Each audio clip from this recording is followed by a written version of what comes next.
से चूमैया भाभी बगल से चूमैया हो। अगल से चूमैया भाभी बगल से चूमैया हो। आ भैयालो से छुआइल बिया माथे जनी लगैया हो। आ भैयालो से छुआइल बिया माथे जनी गया हो। हम लोग के माता बहन बियाह शादी में गाना गावेली तिलक के। तिलकहरू जब निकालल स्टेज पे बर्तन तो मेहरारू का कहली ओइया के गाँव जवार के कैसे गरियावेली बर्तन देखेली तो कहली अरे हमरा ई तो ऐसा ऐसा बर्तन हमरा बबुआ का ठग दिल सरी तो ऐसा गरियावला लोग। अरे ऐसा ऐसा बर्तन हम ठगड़ी के देले रहली। अरे ऐसा ऐसा बर्तन हम धगड़िन के देले रहली। आ बबुआ के नार के कटाई जी। ऐसा ऐसा बर्तन हम धगड़िन के देले रहली। आ बबुआ के नार के कटाई जी। तो वही में एगो तनी बड़ी दमदार मेहरारू रहे, बोले चाली वाले ढेर बोलती रहे पकड़ पकड़। आ तनी मतलब नया में रहे तो उ का कह दिया ए तू का देलू ऐसे बढ़िया तो हम देले बानी। अरे ऐसा ऐसा बर्तन हम पंडित जी के देले रहली। अरे ऐसा ऐसा बर्तन हम पंडित जी के देले रहली। आ बबुआ के नाम के धराई जी। अरे ऐसा ऐसा बर्तन हम पंडित जी के देले रहली।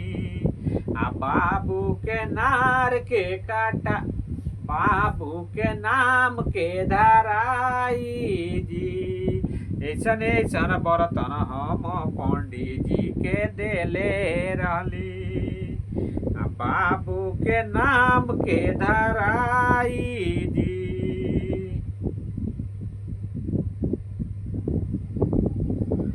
बहरा से घरवा जब ना आई बिहे बलाम जी। छठे घाट के करा संगे हम जाई हे बलाम जी। छठे घाट के करा संगे हम जाई हे बलाम जी।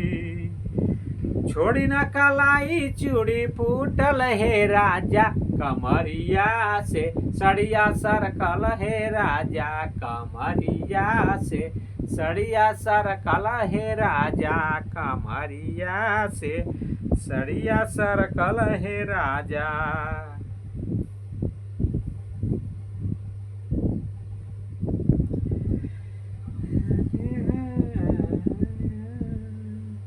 पढ़ल लिखल बाने हमारा बाबुआ हो।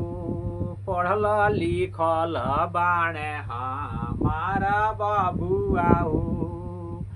आ नाही जाने ले कोनो अक्षर जी।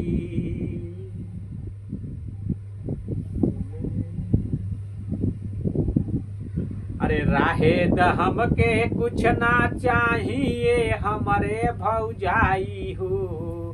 रहे दहम के कुछ ना चाहिए हमारे भौजाई हो।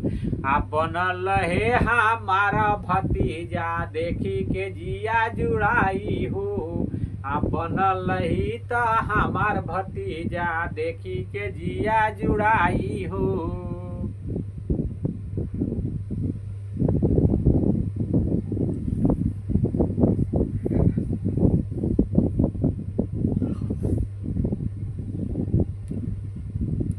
टिकुलिया तारापुर से उठल लिया लक्ष्मीपुर से। टिकुलिया तारापुर से उठल लिया लक्ष्मीपुर से। मंगाई दाना हो आ मंगाई दाना हो। ई तो सड़िया भागलपुर से मंगाई दाना हो। ई तो सड़िया भागलपुर से मंगाई दाना हो।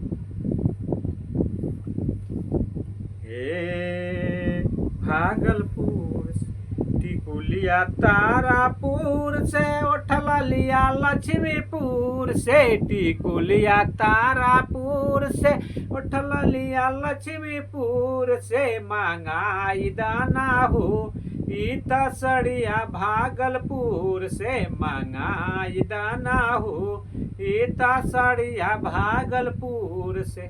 लाइक कमेंट सब्सक्राइब जरूर करिए, हमारे चैनल को फॉलो जरूर करिए। मिलते हैं नेक्स्ट वीडियो में, बने रहिए।